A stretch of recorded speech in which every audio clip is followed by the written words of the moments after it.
Right. Hello, everybody. Well, this is somebody I've been wanting to get on for some time because I've been privileged enough to read his books. And Gary Fraughen is from talking about common law and puts this into layman's language. And Gary writes as if he's just talking to you and you personally, which is a very unusual way for people to write a book. Usually it's a bland addressing everybody. But when I read his books, as if he's just talking to me. Gary, it's absolutely wonderful to have you on. I can't tell you. You've Thank you. written three books. We're really going to talk about book three today because, in a way, book three is a culmination of the other two. But you do need to read the other two to get the full background of everything that you're talking about in book three. So, welcome. Well, just lovely talking to you, and I'm looking forward to the Derbyshire event, so that'll be interesting as well. On the 9th, isn't it? It's the 9th of November. We're Yeah. up in Riddings, just outside Alfreton. And Gary is one of our illustrious speakers. Everybody is so excited, Gary, to see you and everybody else. We're going to have a wonderful day, that's for sure. We've been sold out for some time, so that's great fun. Gary, tell These us a little bit about these you, in case people don't know just how you come to get involved with the common law side, if I can put it that way, of life. well, I've been a chartered surveyor for well over 41 years. I did a lot of expert witness work and all the other sort of professional stuff, and then I started to figure out that the courts aren't what you think they are, and so I taught myself Latin, and I was able to quote all the Latin terms in a courtroom. And I even got to the point where I was wishing everyone a happy Christmas in Latin, and people didn't understand what I was talking about. So I always had a bit of a cheeky side to me. Um, so, so I woke up in 2001, spent many years feeling extremely alone, thought I was going mad because people weren't seeing the way I was seeing the world. And I started doing deep dives into areas of law, and then it took me to the birth certificate, then it took me to national insurance numbers, and all that sort of stuff. And I worked for quite a few of the royal families, and they call themselves so and so of the House of Windsor, and the same with the Arabs of the House of Sud. And I thought, why aren't I called Gary of the House of Fraughen? and uh and it boiled down to the facts that I put into book one, the cream colored one, the first one, and I explained that, and that went viral, that book. I don't do electronic copies because they could be changed. I don't do PDFs because they could be changed. I keep my books so people can pass them under the table. I've got some wonderful stories of people reading my books, and there was one book, I think it was 56. I always get it wrong. Was it 66? Anyway, one book, the guy rang me from Gibraltar, and he said, I found your book on a bus shelter seat, and he said it's falling apart, it's been all over the place. Can I order a fresh copy? So I got him to send me the book, and and I sent him five because that's just how I work. And it started off in Heathrow Airport, and then went to Los Angeles Airport, then went to Johannesburg, then it went to Malawi, then it went to, and it was obviously people were leaving this book at the airport, and it was traveling around the world, to the point that people were making references. Somebody had put one of those strip machine things on that said, "Read me, learn from me, pass me on." And that's what happened to the book. So yeah, so I sold it in 58 countries on that one. Woke an awful lot of people up. A lot of people wrote to me and said, you brought our family back together, good, because I was trying to make sense of this stuff and explain it, but you've got it in a book, and they've read it, and now they get it. And so the book's brought me great joy, and I hope helped a lot of people. The second one, the purple one, is about numbers. Hard going, the first three chapters, because I'm trying to get people to think numerically as I go through that. And then ultimately we've got this latest one called the New World Order, um, past and present, and the Adepts. So I go back 300 years before Christ, and then I work through, and then when I get to about 1400, it starts to fall into place year by year by year. What's going on? Books that are written. I've read hundreds and hundreds of books. I've probably only referenced about 220 books in this book, because all the other ones didn't really have meat on the bone. So I've put in an awful lot of work on this, and I'm going to write a series of 10. So my next book, book 4, is half written. That's about the Jesuits and the Black Pope and the White Pope. So again, that's quite a piece of work. But this one's proven to be quite interesting. I'm getting a lot of good feedback that people have said we couldn't figure out how we found ourselves in this position in 2024, because I've written up to this year. And but I go year by year by year, and when you see it fall into place, suddenly things you start to realize how long this thing's been in the planning. And it's been in planning for a very long time. And I mentioned 1776, Asam Weishaupt, who started the Illumination, later to become the Illuminati, in a place called Ingolstadt in Bavaria. And I go through history, like Tolstoy's War and Peace.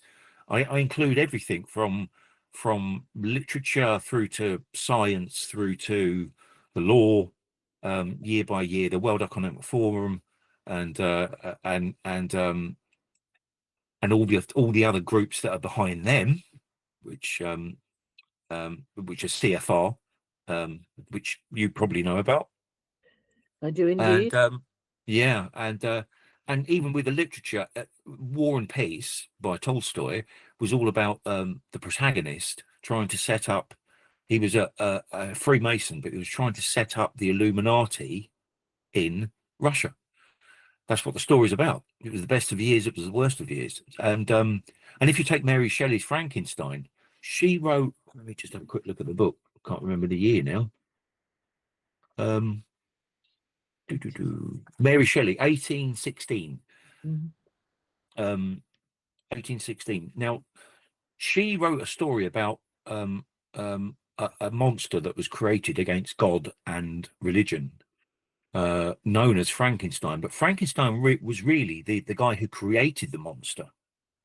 And as the story goes, Baron von Frankenstein was living in his mother's a castle when she passed away. So he decided to stay in the castle and then start to dabble in the occult and all things, what would be the word, negative. But guess where the castle was in the fiction? It was in Ingolstadt in Bavaria. So I did some research on her, and it turns out her father was a Mason. And I think what's happened there is that he basically somehow got involved with the Illuminati. She didn't agree with it. She wrote the book when she was 20. So, and only 200 copies were first printed, and then it went crazy because it was viewed as a fiction. But I don't think it was. I think it was her revealing there's something being created in Ingolstadt in Germany, and it's evil.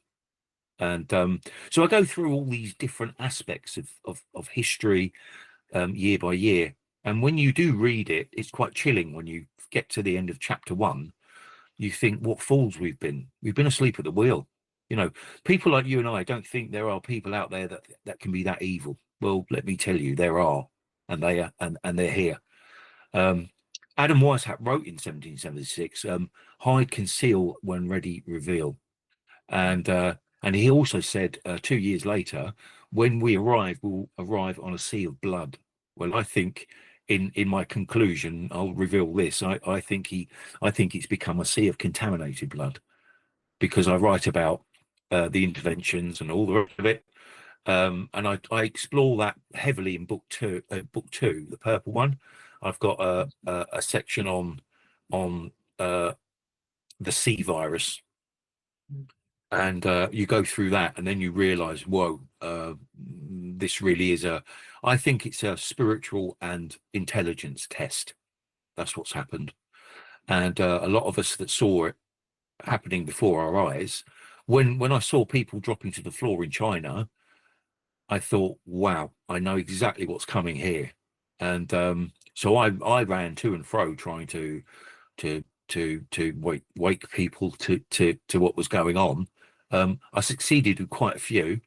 I also stopped a couple of hundred children being intervened. So I've been doing heavy lifting, and it's not been pleasant. I'd rather spend more time with my family, but unfortunately we're at war, and when you're at war you can't rest. So I don't take a day off. I just keep going, and yeah, just to help people. That's what it's all about, right? It is indeed. Well, I've read it extensively, and what it brought to my attention, Gary, was the length of time that people have realised that their governments are not in charge. And, you know, I've thought it was sort of like the last 40, 50 years, probably from the Kalergi plan onwards, going Yeah, back a bit further than say 70 or 80 years. But then yeah, when you actually look, then we get back, I spoke to you earlier and said, I hadn't realised Disraeli realized at the time that there were hands behind the scenes that were manipulating, and you go back further than that. So yeah, this has been a absolutely. long time planning, a long I've time been planning.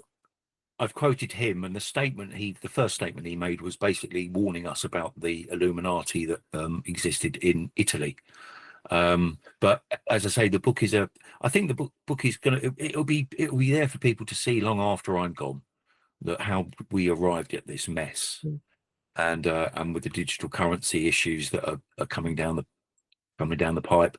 The train's arrived in the station. It's not coming. It's arrived, and we've got to now push back and say we're not having this. We're not having this. You've got people like Two-Tier who he's not what you think he is. He's far from what you think he is. They're all bought and paid for shills. Don't forget that I don't call them leaders in the third book. I call them misleaders. Mm. And if you look at the word politics in the Latin, poly means many, and a tick is a parasite that feeds off you. That's what politics actually means. And in the same way, Parliament, when pirates didn't want to ruck, but they needed to fight, they'd have a parley.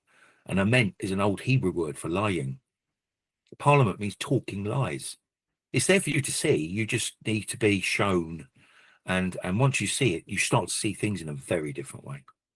Well, I've been banging on for years. We had this little conversation earlier, and I cannot get anybody to say out loud except myself that Keir Starmer was a member of the Trilateral Commission. Yeah, The Trilateral absolutely. But Commission are the most further uh, higher up, if you like, than the World Economic Forum, even more shadowy. And you cannot get anybody to understand or to even look at what the Trilateral Commission is and does. And he was a member of that, and now he's our Prime Minister, and we wonder why we're going down the pan. I mean, it it's doesn't all take it's all rocket science. it's all part of the plan. This part of the plan. I think let me just see if I can find the conclusion. Um, I don't know. In the conclusion, I write down their intentions Yeah. and what they're all about. But I also put in, I put in some um, um, um, suggested solutions as well. So it's not about doom and gloom. It's about fixing things, about remedy. So and we need remedy, and we're going to have remedy. And if they don't like us wanting remedy, then we're going to shove it down their throats, because we are going to have remedy. And you've got these people arriving in boats. It's all part of a bigger plan, and it's in book 3. So like I say, when I'm no longer here, people will say, wow, yeah, it was a plan, a big plan. Well, as we record this today, which is the Saturday, the 26th of October, the whole of the next week, the wind speed doesn't go above 5 knots. So I can tell you that we're going to have hundreds and thousands of people across the channel in the next 7 days, every Yeah, day.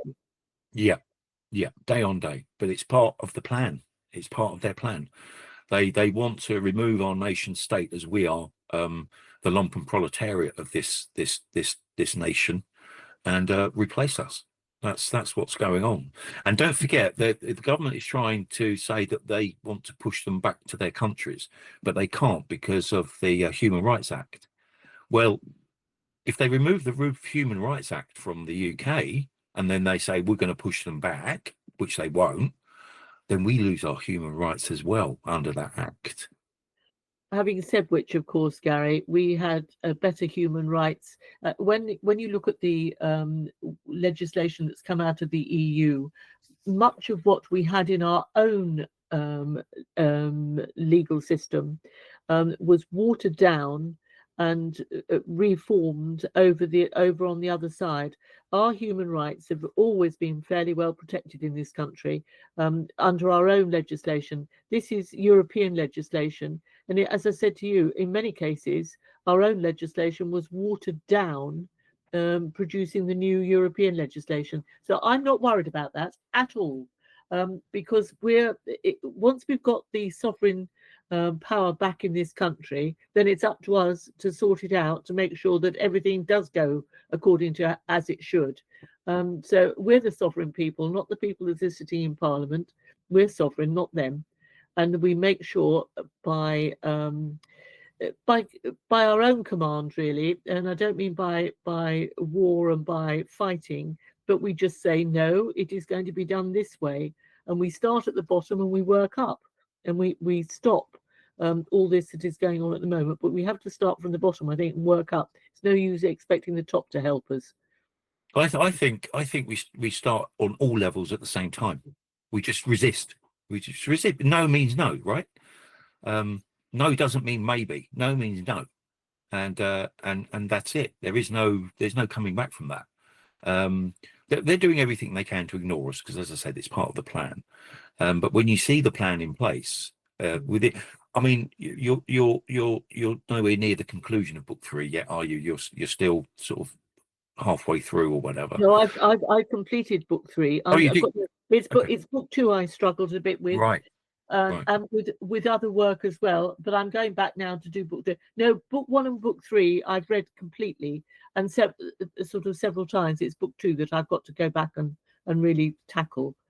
So book 3, were you left sort of worried, or were you left like quite positive? No, I've been positive, but Gary, like you, I've been doing this for a long time. I'm just sorry that I didn't know you beforehand, but I've been fighting for a long time, for probably 30 years. So I go back a long way as well.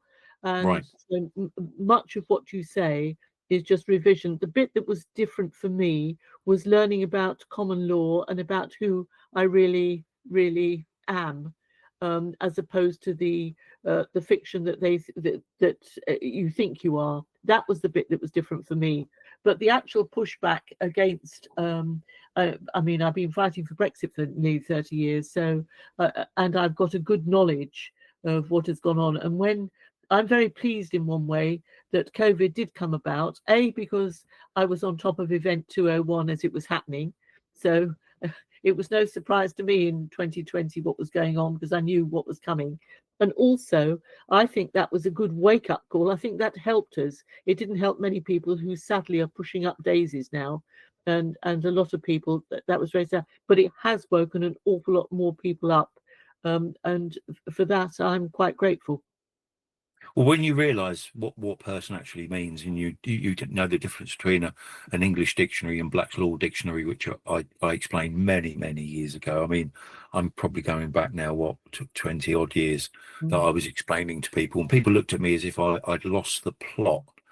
But now we're all coming together. It's funny, all the names and the speakers and the book writers and we're all coming together as a collective, and people are getting it. They're understanding it now, and they're doing their own heavy lifting as well. And I'm quite joyous, you know. I really am, because I was fearful that people wouldn't realise what's actually happening, but they are. They're getting it now, and there are a lot of us. There are an awful lot of us. So I wouldn't want to be a parliament. I wouldn't want to be a parliamentarian. Do you know what made me really happy was when you look at everybody, because you and I both lived in the south of England, but I have northern roots, very strong northern roots, and I'm married to a Lancastrian as well. So I know I know north of the Watford Gap very well, and I actually stood for Parliament once in Halifax, so I've got a good working knowledge of the country, but especially Northern England. And everybody says, oh, you know, we've heard it all before. Oh, well, you know, labourers are all a bit thick and what have you. If you look at the Brexit vote and look at the northern towns where you think these are ex-woolen cities and ex-cotton cities and Industrial, yeah. manufacturing, etc. When you look at the percentage of those people that voted out of the European Union because they wanted everything back in this country, and you look at the percentage of those people, then you realise that the country is in a much better shape and much more frightening than these politicians will give it credit for. Oh yeah, absolutely. I mean, you know, voting is it's a fiction, really. It's 51% of the population telling the other 49 what to do. So you know, that's not democracy. Only 37% of those that did voted for the present incumbent of, you know, misleaders. So yeah, the whole thing needs, the system can work. It can work if it's run by the right people. If you look at humanities, the Aborigines or the indigenous Americans, Indians, if you became a leader in those two cohorts, you will always be looked after. You'd always be cared for in old age. You'd always have a pair of shoes, and you'd always be kept warm. But one thing you had to do when you became the chief of the village, and the success of the chief was viewed by the poorest man in the village, how he was doing. But the one thing you had to do when you became chief is give up all your worldly goods and interests. You were not allowed to own anything, so that every decision you made was on behalf of the village. I can't see these people doing the same that are running things. Can you? Well, do you think Mr.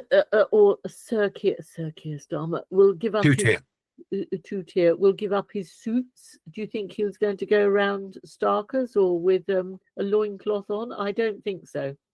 Well, he's a bought and paid for shill, but people are very dissatisfied with him. So he's doing it wrong. You know, he's not hiding anymore. He's painted himself into the corner, and people are going for him, and rightly so.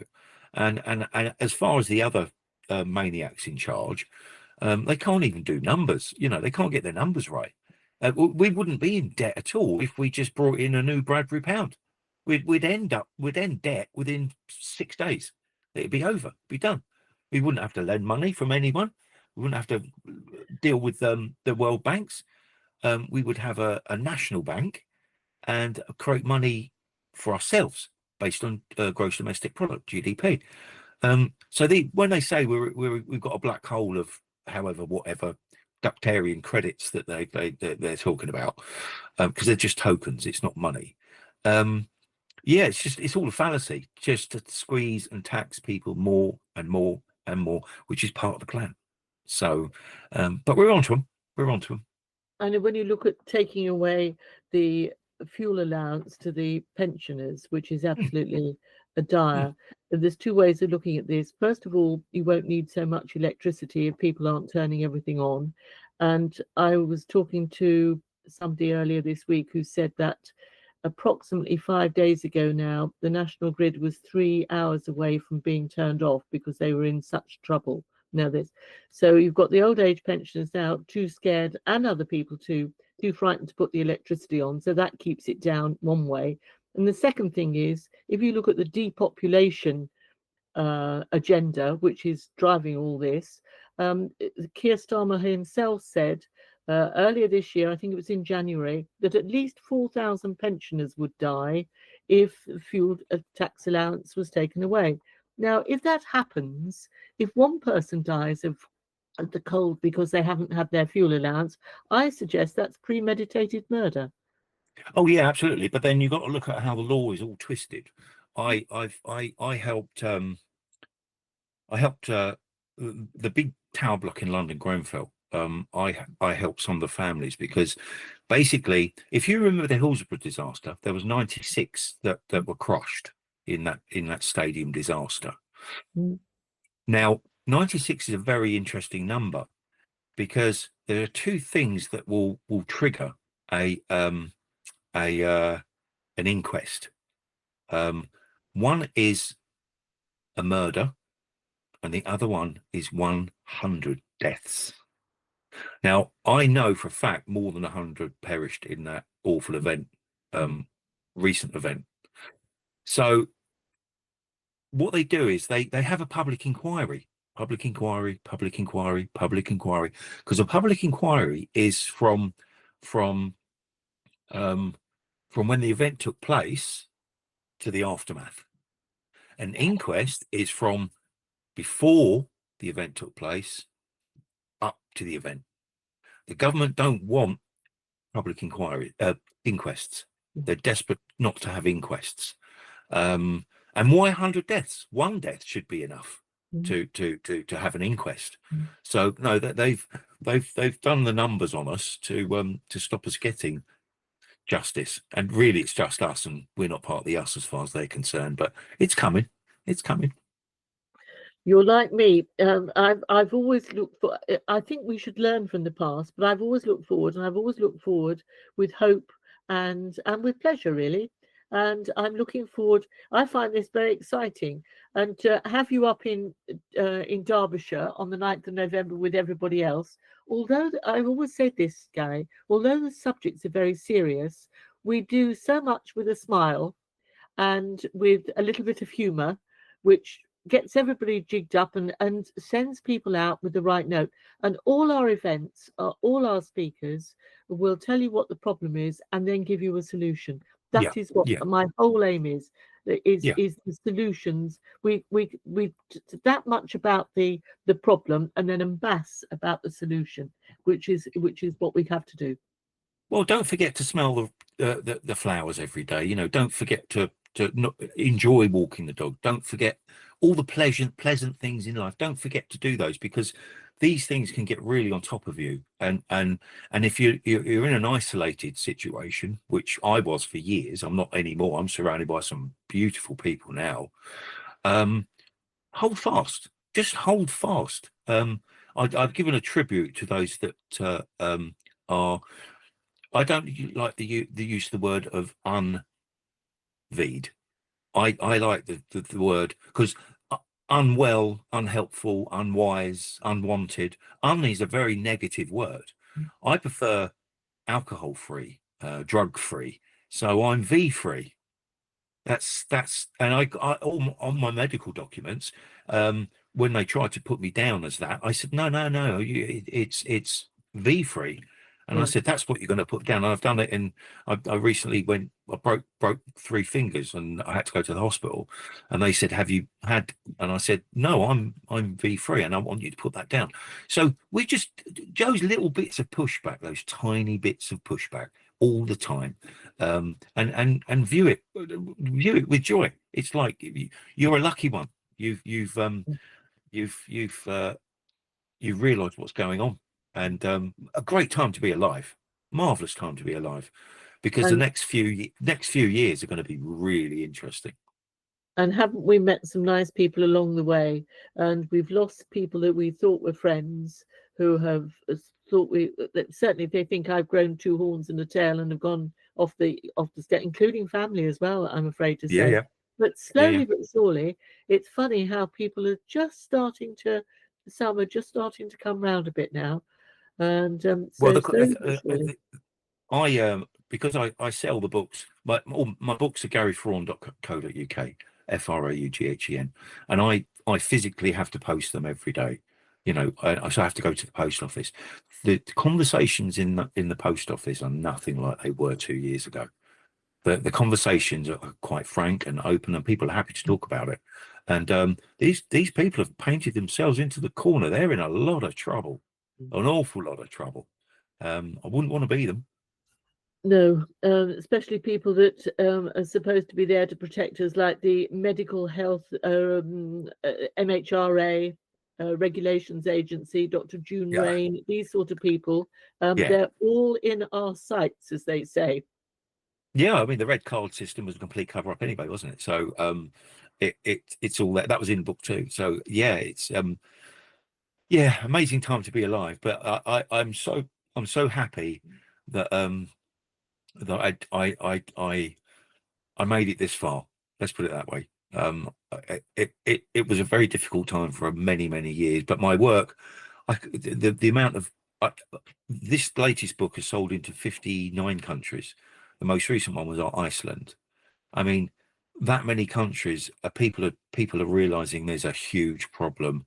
It brings me great joy to go to the post office and get them out to people who want them.